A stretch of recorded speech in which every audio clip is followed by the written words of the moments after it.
Praise the lord. Christos ministry ఛానల్ను వీక్షిస్తున్న మీ అందరికీ క్రీస్తు యేసు పరిశుద్ధ నామంలో మా ప్రత్యేకమైన వందనాలు, కృతజ్ఞతలు. దేవుడు వింటున్నాడు, జాగ్రత్త. చాలాసార్లు కొంతమంది మనుషులు నన్ను ఎవరు చూడట్లేదులే, నా మాటలు ఎవరు వినట్లేదులే, నన్ను ఎవరు ఏమీ చేయలేరులే అనుకుంటూ ఉంటారు.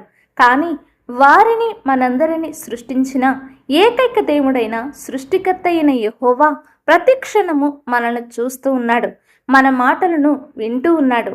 మన మాటలకు క్రియలకు ప్రతిఫలాన్ని సిద్ధపరిచి ఉంచారు.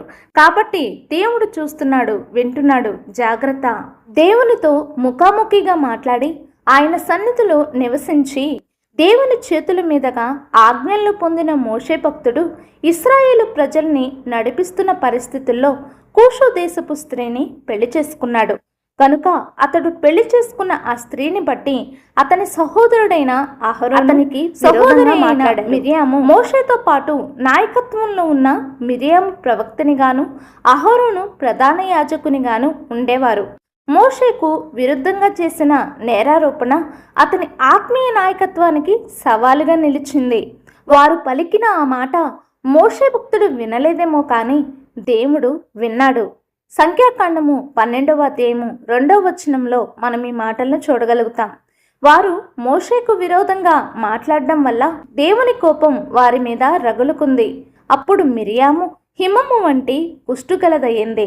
అలాగే ఆత్మీయ సేవకులపైన, ఆత్మీయ సహోదరులు సహోదరులపైన విరోధంగా విమర్శలను కురిపిస్తే అది వారికి తెలియకపోయినా తన నమ్మకమైన దాసులను గూర్చి సర్వశక్తిమంతుడైన దేవుడు జాగ్రత్త వహిస్తున్నాడని, వారి పక్షమున తీర్పరి ఉన్నాడని మిరియాముకు అహరోనులకు దేవుడు విధించిన శిక్షే నేటి తరానికి హెచ్చరిక.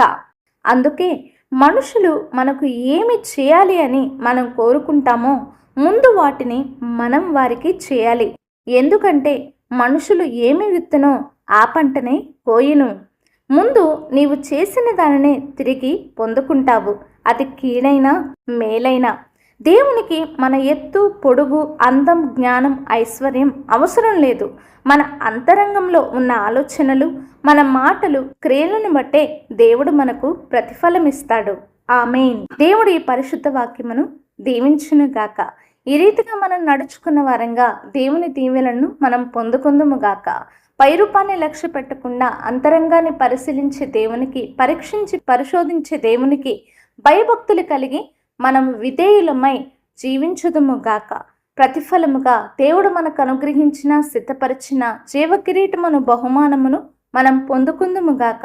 దేవుని నిత్యరాజ్యమునకు వారసులమవుదుము గాక. ఆమేన్.